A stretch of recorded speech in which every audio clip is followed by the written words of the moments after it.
Mi propio hijo me señaló el gallinero y me dijo, «Ahí tienes tu casa, papá». Así descubrí que me había robado la viña de mis abuelos, un patrimonio de 800.000 euros, con una firma que me hizo creer que era para protegerme. Se me heló la sangre, pero aquí en Galicia la tierra es sagrada y un padre merece dignidad. Y le enseñé que la justicia, aunque lenta, siempre llega. No te imaginas cómo terminó nuestra historia. Ainda non rompeu o día cando os meus pés pisan a terra.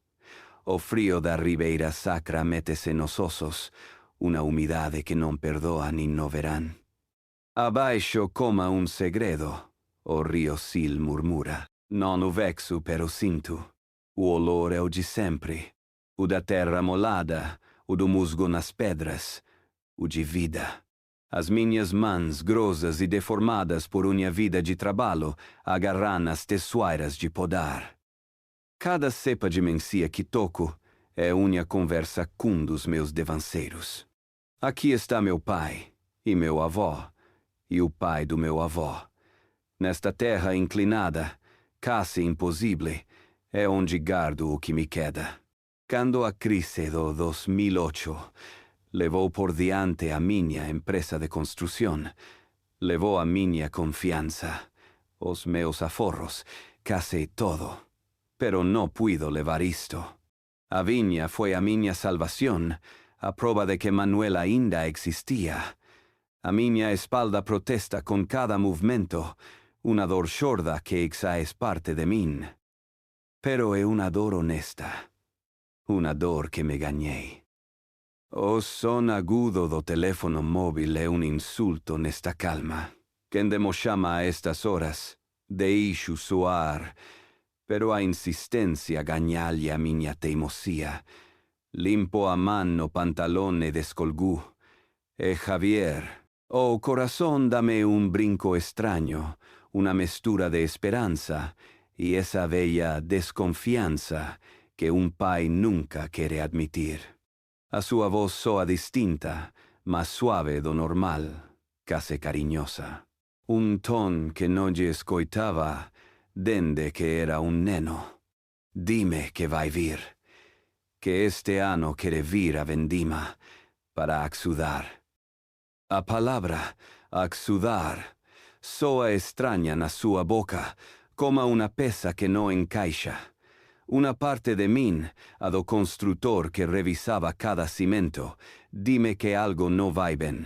Pero a outra parte, a do pai que leva anos aguardando um sinal, quer crer. Quizás por fim sentou a cabeça.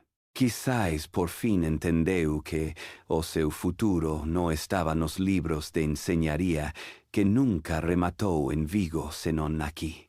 Digo-lhe que venha, claro, que a casa é sua. Sempre el fue. Chega por la tarde. A casa de pedra, normalmente silenciosa, enche-se cunha tensión que se pode cortar. Os seus passos ressoam no chão de madeira, distintos aos meus. Sentamos a cear na cozinha. Preparei un caldo, o seu favorito, pero el apenas o toca. A conversa non flue. Hai silencios longos, pesados, que a pedra fría das paredes parece devolvernos. El evita falar de Vigo, da sua vida, do seu trabalho, de todo o que importa. Em vez disso, fala do meu vinho. Di que este mencia é o melhor que fixen nunca, que tenho um dom. As suas palavras são um bálsamo para o meu orgulho, pero sinto as ocas como um elóxio ensaiado. E então, com muito cuidado, empieza a falar do futuro, da importância de proteger o patrimônio. De súpeto, a herdança, essa palavra que nunca mencionamos, está sobre a mesa. Fala dos impostos, dos voatres de fazenda. Pinta-o como se estivéssemos baixo uma ameaça iminente, e ele, o filho pródigo, volvesse para salvar o legado familiar. Ao dia seguinte passeamos pola viña. O sol da mañá ilumina as uvas caselistas. El fa la cunha paixón que nunca llevin, una paixón pola terra. Pero as súas palavras non soan a terra, soan a negocio. Apunta aos socalcos, esas terrazas heroicas que os meus devanceiros arrincaron da montaña, e fala de modernizar, de optimizar. E aí, entre as cepas, lança a primeira pedra. Fala do papelame, do complicado que é todo o ox em dia. Dime que tem um plan, uma forma de poner as coisas al dia, para que eu não me tenha que preocupar de nada. Describe un plan legal complexo con palabras que no entendo de todo, pero fai-no soar como un simple trámite, una formalidade para facilitar as coisas. No é una venda, insiste, nin una doação. É só organizar os papéis para proteger-me, para que eu possa descansar. Mira-me aos olhos mentres o di, e eu, que levo toda a vida aguardando essa mirada, decido crer. Nesse momento, a esperança é mais forte que a suspeita, e esse foi o meu primeiro erro. Javier quedou. Os dias seguintes observava-me trabalhar, e eu sentia os seus olhos cravados nas minhas costas. Não era a mirada de um aprendiz, senão a de um tasador. Via como me custava levantar os sacos, como a minha respiração se excitava ao subir as costas mais empinadas. Uma tarde, o velo móvel, esse aparelho do demo com botões diminutos, esvarou-me das mãos e caiu na terra. El recolhiu-no, limpou-no com cuidado exagerado e de humo. Nesse gesto vi a sua estratégia. Via a minha idade, os meus achaques, a minha torpeza com o mundo moderno. Via a minha soidade. Via a minha soidade. Soidade, e em cada uma dessas fendas, ele via uma porta de entrada. Eu, na minha estupidez, queria pensar que via um pai ao que cuidar, pero o meu instinto, esse velho cão que ladra quando se achega o perigo, dizia-me que o que via era uma oportunidade. Uma noite oí voces. Erguí-me da cama, pensando que era a televisão, pero vinham do pátio. Assomei-me pola fiestra da cozinha e vino ali, de costas, falando polo teléfono case num sussurro. Não entendia as palavras, pero o tom era veneno puro.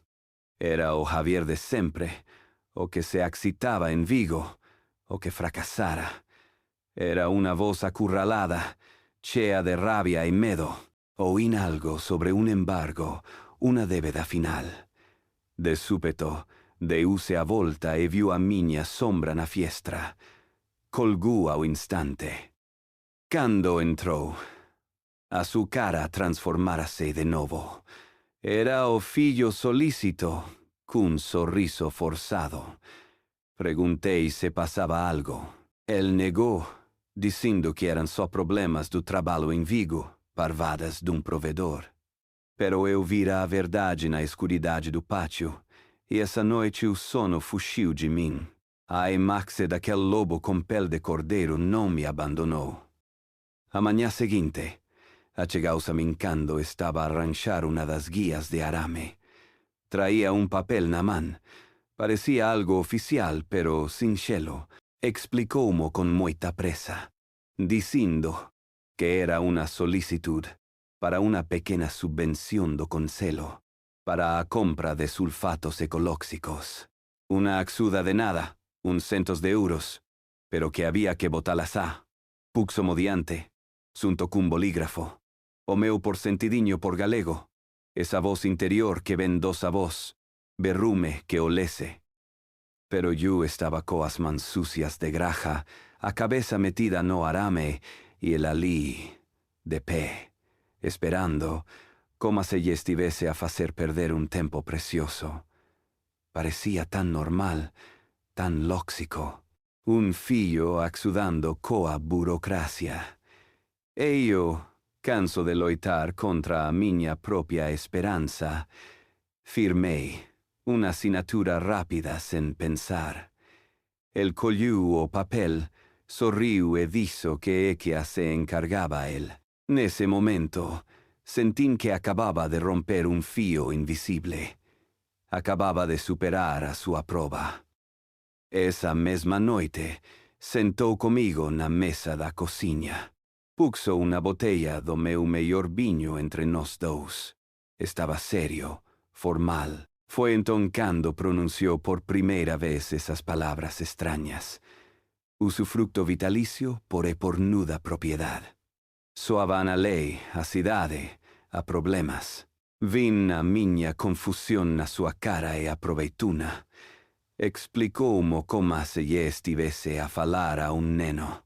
Dixome que era una versión moderna do que sempre se fixera aquí, un por pacto de mellora, un concepto que eu sí entendía. Un acordo para que un fillo reciba una parte maior da herdanza a cambio de cuidar dos pais e da terra. Asegurume mirándome fixamente que con isto eu seguiría mandando en todo ata o día da miña morte. Que a viña sería miña para traballala, para gozala, para vivir dela. O do usufructo era iso.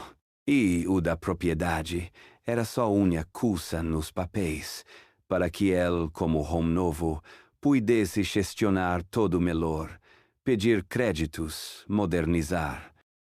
E o mais importante, dixome, era que isto não prejudicava a sua irmã, que a parte dela estava assegurada, que isto era só sobre a viña. Era una mentira perfecta, construída sobre una verdade cultural que Dio conhecía. E via a aldea baleirándose, as casas pechadas, a proposta de Javier, ainda que non a entendía de todo, soaba a futuro. Soaba a que alguén quedaría. E esa noite, a miña fé de futuro foi máis grande que a miña prudencia. Despois da nosa conversa na cozinha, a casa enchuse d'una calma estranha, una calma que non tranquilizaba. Era o silencio que precede a treboada. Javier xa non falaba do plan, dábavo por feito. Movíase pola casa cunha enerxía nova, case febril, pero estaba ausente. Víao pasear entre as cepas, no coas miñas mans, senón cos seus ollos de Vigo, medindo, calculando. A su paixón non era pola terra, era por un proxecto que eu non alcanzaba a ver. En esa distancia, nese silencio cheo de números, a miña memoria, teimuda, levábame atrás. Levábame ao día en que todo se torceu de verdade. Lembro como se fose onte. Foi hai uns anos. El viñera de Vigo coa idea de montar un negocio de turismo rural na viña. Unas cabanas de madeira, catas de viño para turistas. Quando mo contou, a min no sangue ferveime. Eu que me deixara a vida primeiro no andamio e logo nestes socalcos, non podia escoitar aquilo. O meu filho, o que eu queria enseñeiro, volvía a casa para converter o traballo de xeracións nunha atracción de feira. As miñas palabras foron duras, sei que o foron. Saíronme da boca antes de que o sentidiño puidese frealas. Chamei ao seu soño un oficio de esmoleiros para fracasados. Vin como a súa cara mudaba, como se lle apagaba una luz por dentro. El non dixo nada, pero esa ferida nunca pechou. Agora, vexo camiñar pola viña co seu plan secreto. E pregúntome se todo isto non será a su vinganza silenciosa, a su forma de demostrarme que o fracasado era eu por non ver o futuro. Está a tomar pola forza o que eu non lle quixen dar por vontade. A súa desesperación era palpable, aínda que tentase agóchala. Polas noites, encerrábase no seu vello cuarto. Pola fenda da portavia a luz do seu ordenador portátil. Una luz fría que se proxectava nun rostro cheo de angustia. Escoitavo falar por teléfono en voz baixa, conversas tensas que remataban bruscamente cando yo me achegaba. Una vez oín con claridade a palabra banco e logo un non hai outra saída. Yo vía a un home afogando e quería axúdalo. Quizás por eso me agarré al seu plan como a un salvavidas. Él decía que era para salvar a Viña, pero yo pensaba que, salvando a Viña, quizás podría salvarlo a él también. Era a miña última oportunidad de ser o pai que non subera ser cando me falou daquelas cabanas de madeira. Una noite atopeino na cociña. Tiña una carpeta chea de papéis estendida sobre a mesa de hule. Había tantos celos, tantas cláusulas, que a miña cabeza daba voltas só con miralos. Él estaba allí, inmóvil, mirando para eles como se fosen un inimigo. Por un instante, pareceme ver nel una sombra de dúbida, un arrepentimento fugaz. Pero entón, o seu teléfono vibrou sobre a mesa, iluminando a pantalla con nome d'una débeda. A súa expresión endureceos. Gardú todos os papéis na carpeta cuña determinación fría. O momento de fraqueza pasara. A sorte estaba botada. Aqueles papéis eran a súa única arma, e estaba disposto a usala. Ao día seguinte sentou comigo fora. No banco de pedra dende onde se ve o río. O aire era fresco, limpo. El porén non parecía respiralo. Estaba concentrado na súa misión. Falume con calma, cuña paciencia case médica. Explicúme que se estaba todo listo para ir al notario. Usó esa retranca do demo, esa ironía fina que soa a cuidado pero que corta coma un coitelo. Díxome que así eu podería descansar, que xa traballara abondo na vida. Que él se encargaría de toda a burocracia, de todo o papelame que a min só me daba dores de cabeza. Cada palabra era un cravo no meu cadaleito, pero el envolvías en algodón. Fixó que a rendición parecese una victoria. Fixó que a disposición soase a un agasallo. E yo, esgotado de loitar contra a miña propia esperanza, escoiteino, asentín. Díxenlle que sí, que confiaba nel, que faríamos o que él dicía. A trampa pechábase, e fuñó mesmo que en correu o ferrollo. Aquela mañá, a néboa baixara para tragar-se o mundo. Unha vezes brétema, vezes espesa, úmida, que se pegaba aos cristais do cochê e convertia a estrada a Lugo num túnel de fantasmas. Conducia eu, coas mans aferradas al volante do meu vello coche. Un coche que coñecía cada fochanca destas terras. Javier ia al meu lado, en silencio. Non era o silencio cómodo de dos homes da mesma familia, senón un silencio tenso, cargado de todo o que non se dicía. Él miraba pola fiestra, pero yo sabía que non vía a paisaxe borrosa. Vía o seu obxectivo, o final d'un plan que yo só intuía como un animal intúe o perigo no aire. A calefacción do coche botaba un alento morno que non conseguía quentar o frío que yo sentía por dentro. Cada kilómetro que nos achegaba a Lugo era un paso más cara a un lugar do que no estaba seguro de querer volver. A néboa non estaba só fora. Tiña también metida na cabeza. Una confusión que me impedía pensar con claridad. Lugo pareceume más grande y extraño que nunca. As rúas, os semáforos, o ruido, todo era alleo al silencio da miña aldea. Aparcamos lonche da muralla e camiñamos. Eu sentíame fora de lugar coa miña chaqueta bella e os meus zapatos de traballo. A oficina do notario estaba nun edificio señorial, con portas de madera maciza e un chan de mármore tan brillante que reflectía as nosas figuras como almas perdidas. A sala de espera era un lugar frío, silencioso, onde o único son era o tic-tac dun reloxo de parede, que parecía contar os segundos que me quedaban de vida como propietario. Había outra xente, vestida con traxes, falando en voz baixa de cosas que yo no entendía. Javier parecía cómodo, o por lo menos finxiao ben. Colé una revista e pasou as páxinas en mirar. Eu só podía mirar as miñas mans, gretadas e manchadas, da terra da viña. Esas mans construíran unha vida, e agora sentías inútiles, ignorantes. Mulher dixo-nos que passaramos.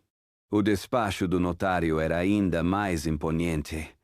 Uma mesa enorme de madeira escura separava-nos dum home com gafas que não ergueu a vista dos seus papéis. As paredes estavam cobertas de livros encadernados em pele, milheiros de leis que governavam o mundo, mundo que não era o meu. Sentamos numas cadeiras que pareciam demasiado grandes, demasiado importantes para mim. E então o home começou a ler. Não era uma leitura, era uma carreira. As palavras saíam da sua boca a toda velocidade. Uma fervença de termos legais que se estrelavam contra os meus ouídos sem que eu pudesse agarrar nenhuma. Nuda propriedade, usufructo vitalicio, transmissão inter vivos, renúncias expressas. Eram só sons. De cando en vez oía o nome d'una das miñas parcelas, o número do catastro, e sentía una punzada, como se estivesen a nomear partes do meu propio corpo. Mirei a Javier, buscando axuda, e el achegaos. Púxome una man no hombro, un gesto que pretendía ser tranquilizador, pero que sentín coma o peso d'una lousa. Susurrúme al oído que era el que faláramos, que todo era para ben, para protegerme. As súas palabras eran a única corda a que me podía agarrar no medio daquel mar de confusión. O notario detívose e empurrou os papéis cara a nós. Puxo un bolígrafo enriba. Ese era o momento. A sala quedou en silencio. Só se oía o tic-tac afastado do reloxo. O meu corazón batía con forza no peito. Mirei o documento, a liña de puntos onde debía ir a miña assinatura. A miña man, a mesma que podía podarse en cepas antes do almorzo, tremía coma a dun vello. Era a man dun labrego, dun construtor, non a dun home de negocios. Era una man que no entendía que o seu traballo de toda una vida podía desaparecer co simple trazo dun bolígrafo. Javier sinaló a liña co dedo, cun lixeiro aceno de impaciencia, collín o bolígrafo. Sentín o seu peso, frío e alleo, e asinei. A miña firma saiu torcida, irrecoñecible, assinatura dun estranxeiro. No momento en que levantei o bolígrafo do papel, sentín un baleiro no estómago. Un frío que non tiña que ver coa mañá. O notario colliu os papéis, puxo un selo que sou coma un golpe de martelo, e todo rematou. Ao sair de novo á rúa, a Javier escapouse un suspiro, un son queis inaudible de alivio. A néboa comezara a levantarse, pero para min, a escuridade acababa de comezar. O regresso dende Lugo foi silencioso. A néboa dissipara-se, pero eu sentia mais densa ca nunca dentro de min. Javier non dixo nada en todo o camiño. Só miraba a paisax pasar cunha nova expresión nos ollos, a dun conquistador. Sa non era o meu filho, o rapaz que fracassara en Vigo. Era un home de negocios que acababa de pechar un trato. E io sentíame coma o terreo conquistado. O baleiro que sentira na notaria non marchou. Instalaos no meu estómago coma una pedra fría. Un peso que me lembraba a cada intre que algo fundamental se rompera. Llegamos a casa, y mientras yo me sentía esgotado, coma se acabase de descargar un camión de ladrillos. Él parecía cargado de una energía eléctrica e impaciente. A comedia rematara. Ya non precisaba fingir. Ao día seguinte, o cambio fue tan evidente coma o sol da mañá. O Javier solícito e cariñoso desaparecera. No seu lugar había un extranjero que se movía pola miña casa coma se fosse un hotel. Pasaba as horas falando polo teléfono, paseando polo patio, usando un ton de voz que yo nunca lle escoitara, un ton de mando, cheo de cifras e prazos. Sa non me preguntaba a miña opinión sobre a poda o sulfato. De feito, apenas me falaba. Cando o facía, era para dar ordes curtas, como se eu fosse un empregado. Os meus plans, dicía, as miñas ideas. A palabra noso desaparecera do seu vocabulario. Eu observaba-o dende a distancia, sentindo como me volvía invisible na miña propia terra. A primeira proba física da miña nova condición chegou uns días despois. Fun ao almacén, onde gardo as ferramentas de toda unha vida, a buscar a fus para limpar unas silvas. Metín a man na porta para correr o ferrollo de siempre e os meus dedos petaron contra un metal frío e descoñecido. Un cadeado, novo, brillante, descarado. Alí, pechando a porta do meu propio almacén. Quedei mirando para él sen entender. Sentín una onda de calor que me subiu pola cara. Volvín a casa e atopeino na cociña, revisando unas facturas. Preguntei polo cadeado. El nin sequera levantou a vista dos papéis. Respondeu cunha simple frase, dita cun tom indiferente. Coma se falasse do tempo. Era por seguridade disso. Unha parvada, pero era melhor ter todo pechado. Non me deu a chave. Non tiven que pedila para entender a mensaxe. Sa non tiña acceso libre a meu passado, as miñas ferramentas, a miña vida. Era un convidado, un intruso. A verdadeira coitelada chegou una semana despois. Eu estaba a arranchar un dos muros de pedra que ameazaba con caer cando vin un coche a chegarse polo camiño. Un coche deses de cidad, negro e brillante, que non pertencía a este lugar. Del baixou Javier e outro home. Un home con traxe e zapatos que esvaraban na lama. Parecían fora de lugar dos corvos nun campo de trigo. Púxenme de pé, limpando o podas mans no pantalón, e observeinos. Camiñaban pola viña, pero non coma quen admira, senón coma quen amide. O home do traxe sacou unha libreta, tomou notas. Javier sinalaba, explicaba, vendía. Sentín que o sangue me fervía. Aquela era a miña terra, a que eu coñecía como a palma da miña man. E aquel home de cidad pretendía entendela nunha hora. Deixei as pedras e camiñei cara a eles. Non podía quedar alí, agachado como un coello. Cando cheguei a súa altura, Javier deuse a volta. Sorprendeuse ao verme, o finchiuno ben, e entón, cun sorriso que non lle chegaba aos ollos, presentume. As súas palabras craváronseme no corazón e aínda hoc se queiman.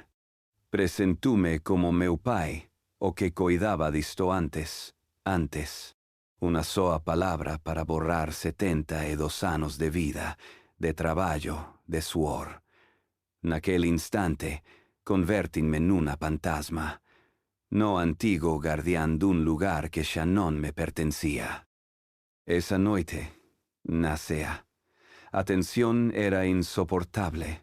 O silencio pesaba más que as pedras do muro que estivera a arranxar.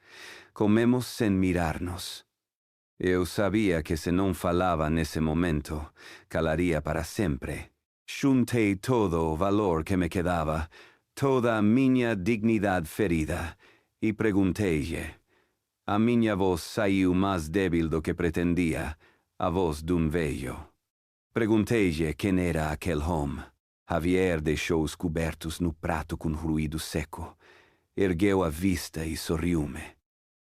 Pero non era un sorriso, era una máscara de desprezo.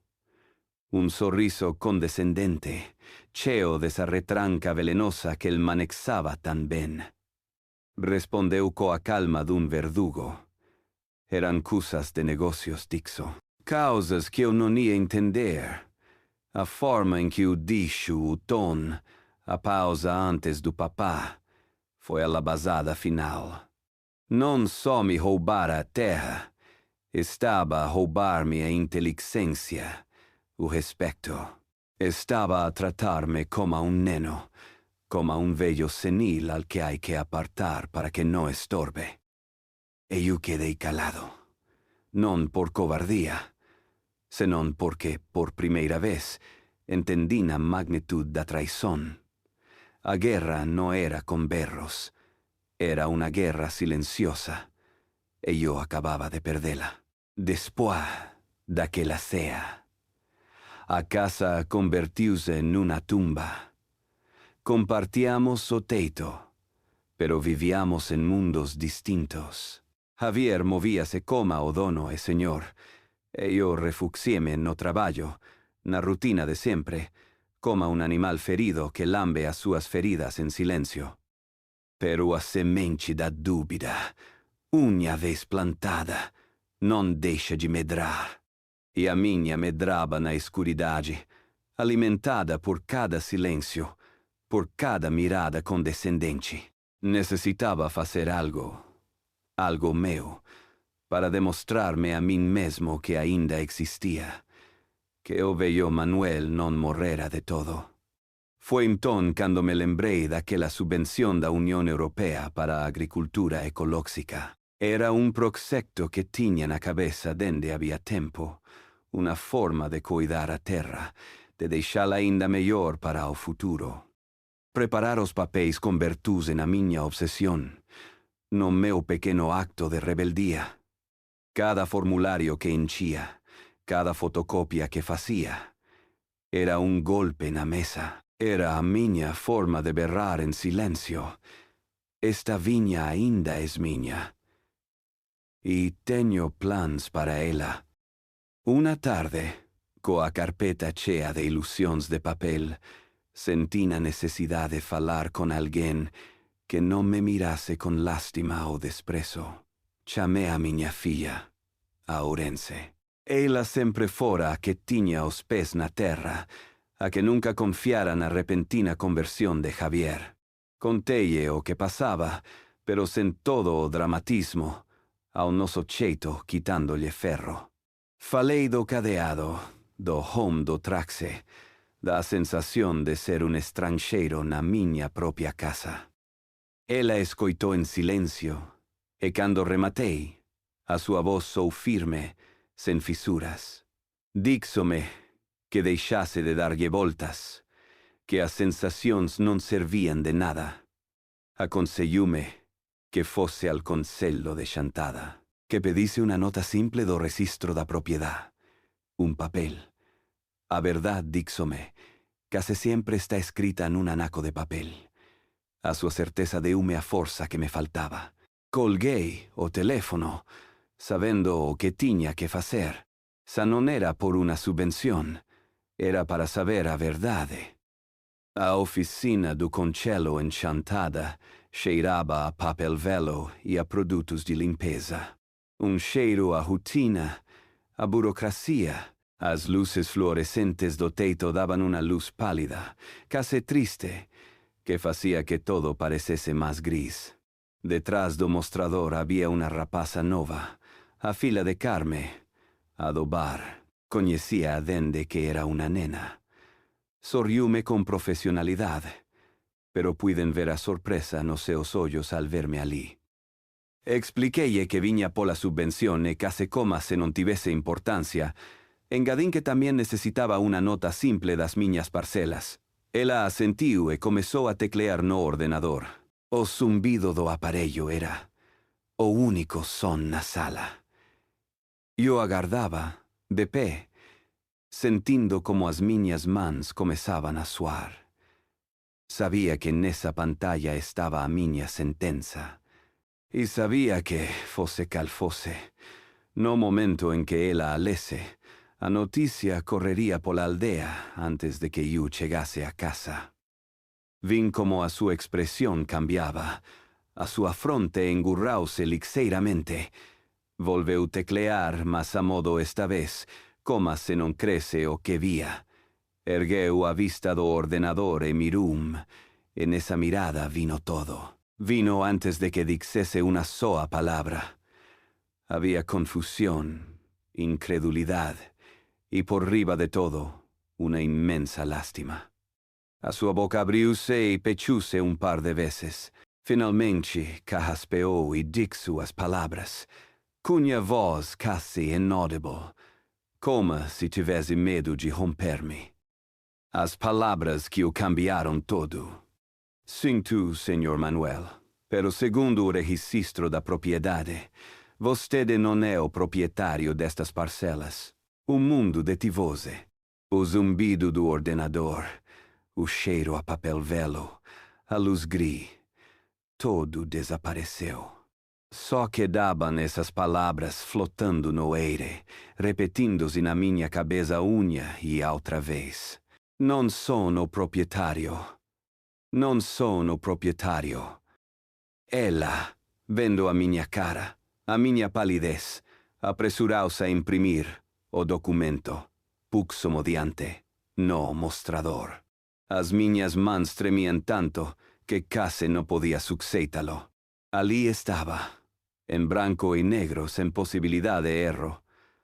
O meu nome aparecia na secção de usufructuário, e debaixo, na secção de nudo proprietário, outro nome. Nome que conhecia demasiado bem. Javier Varela. O meu filho, o meu sangue, o meu verdugo. O mundo volveu de golpe.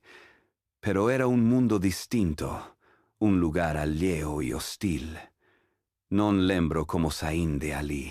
Só sei que de súpeto estaba no coche, co papel apretado na man, tan forte que os meus nudillos estaban brancos.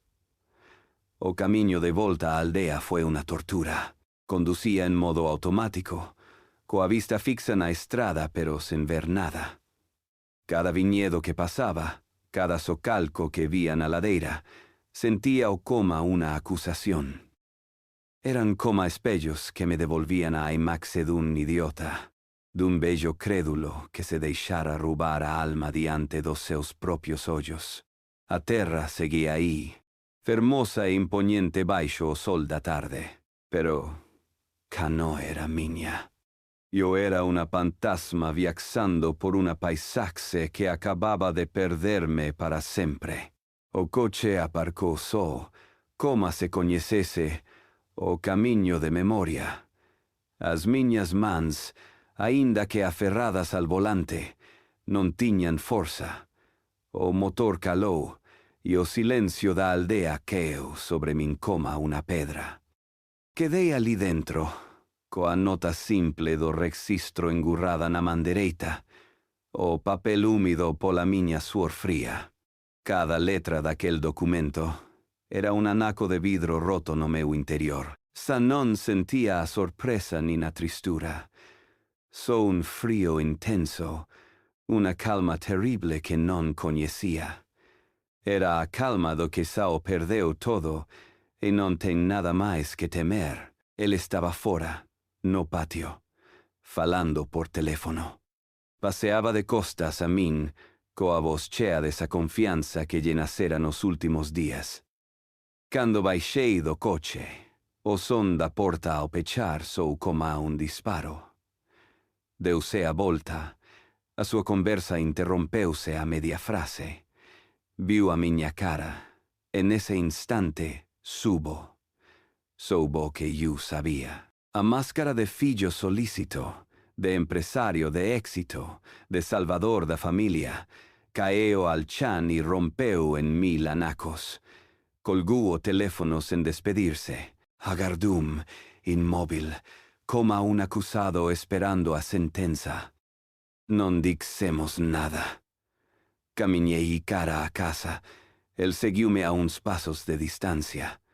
Entramos na cociña, o lugar onde a miña nai cociñara toda a vida, onde celebráramos cada pequena vitoria e choráramos cada perda. A mesa de madeira, a mesma sobre a que el estendera os seus plans, estaba baleira.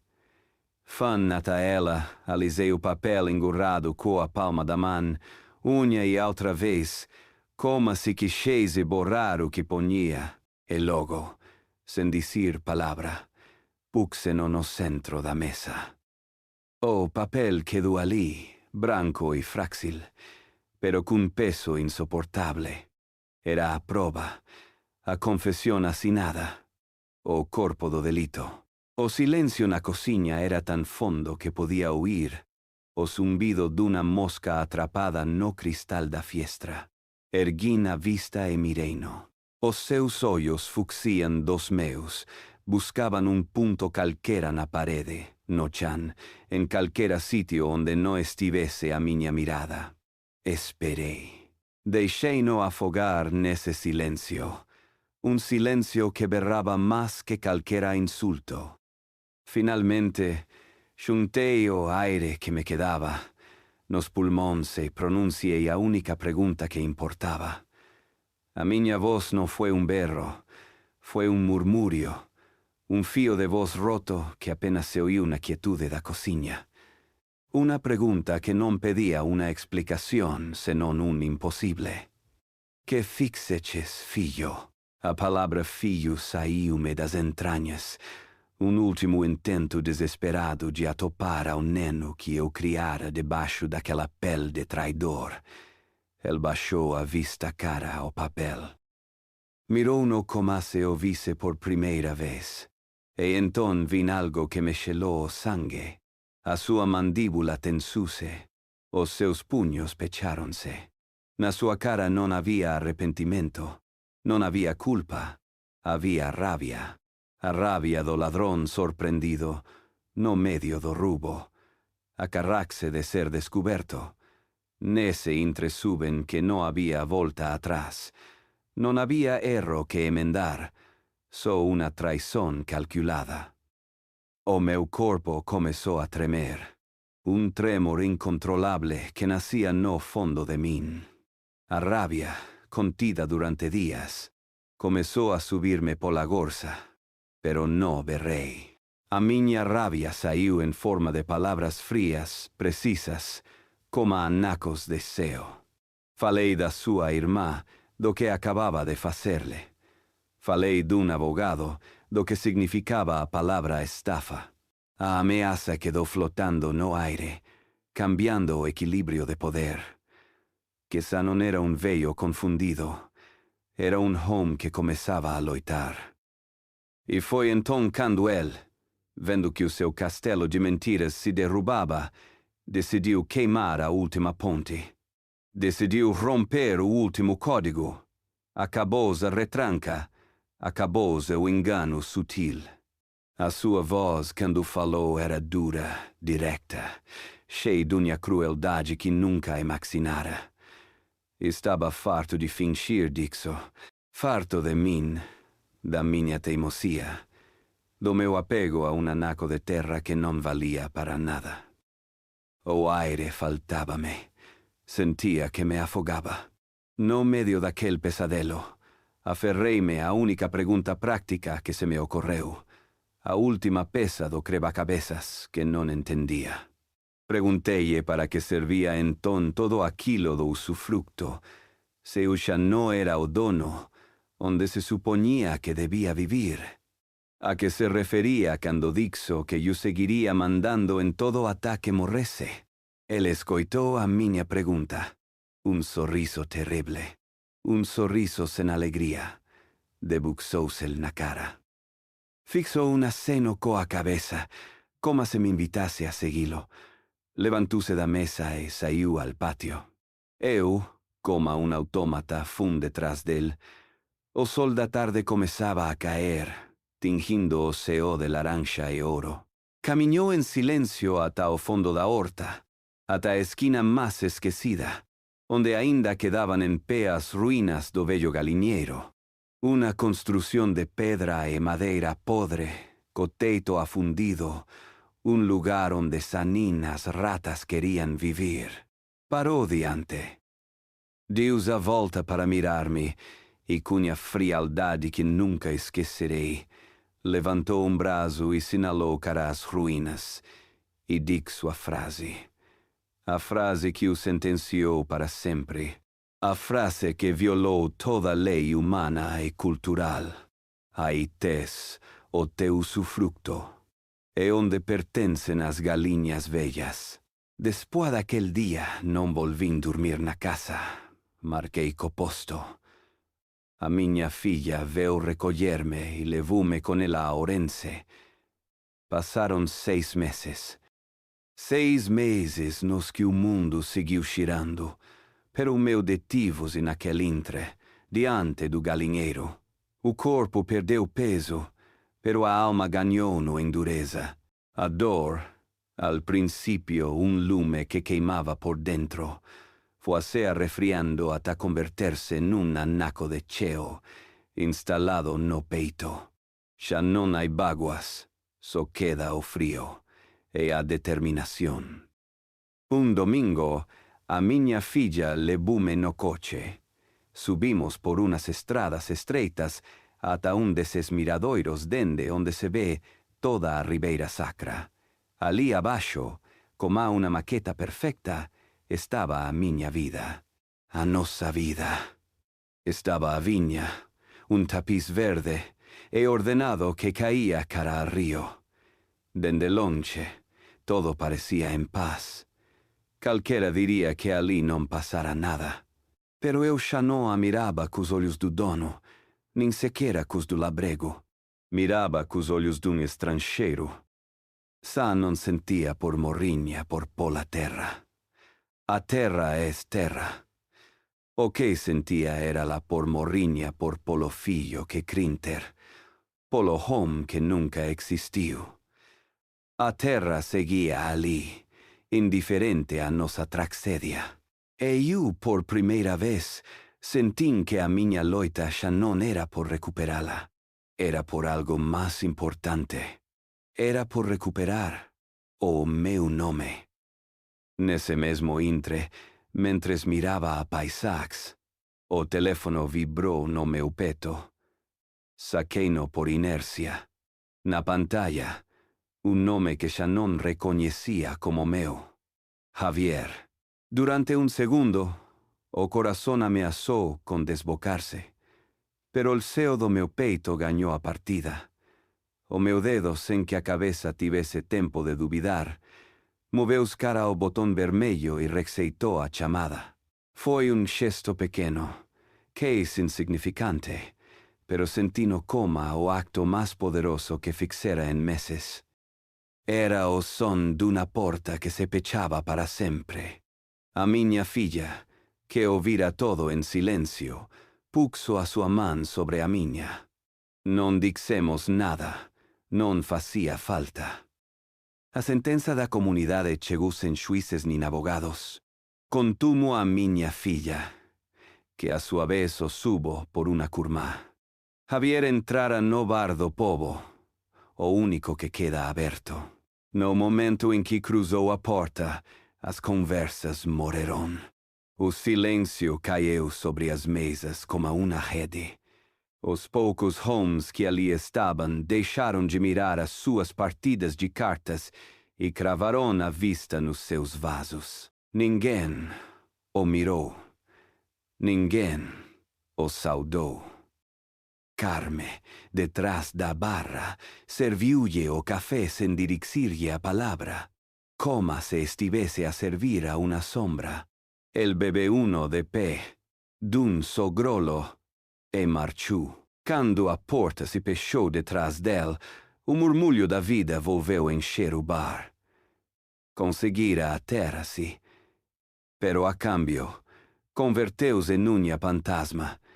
Estava socialmente morto. O castigo do silêncio, na nossa terra, é pior que qualquer berro. Hawks passou os dias noutro tipo de campo de batalha. O despacho da minha abogada em Orense é la minha nova vinha. As ferramentas já não são tesoeiras de podar, são fotocópias, informes periciais, documentos cheios d'una linguaxe que estou a aprender a la força. Cada papel que reviso, cada termo legal que memorizo, é socalco que reconquisto. A minha dignidade já não está enterrada baixo as cepas de mencia. Está-se a reconstruir aqui, nestas moreas de papel que cheiram a justiça. A minha filha está sentada ao meu lado. Às vezes mira-me com preocupação, dime que quizás algum dia. Pero eu interrompo o seu pensamento antes de que ele converta em palavras. Há coisas que não têm perdão, e esta é uma delas. A abogada pon diante de mim novo documento. Mirou, concentrado. A letra é pequena, pero os meus olhos, cansos de mirar a terra, afixaram-se a ler a verdade em branco e negro. Ergo a vista e miro a minha filha. No meu rosto já não há dor. Só a certeza fria da loita que queda por diante. Isto não rematou, dizem-lhe. Ni muito menos. En la superficie, Javier ofrecía ayuda y un futuro para la viña. Pero bajo el agua, el inmenso iceberg de su resentimiento y desesperación lo movía todo. Manuel solo vio la punta, la promesa de protección, sin entender que la masa oculta de la traición estaba a punto de hundirlo.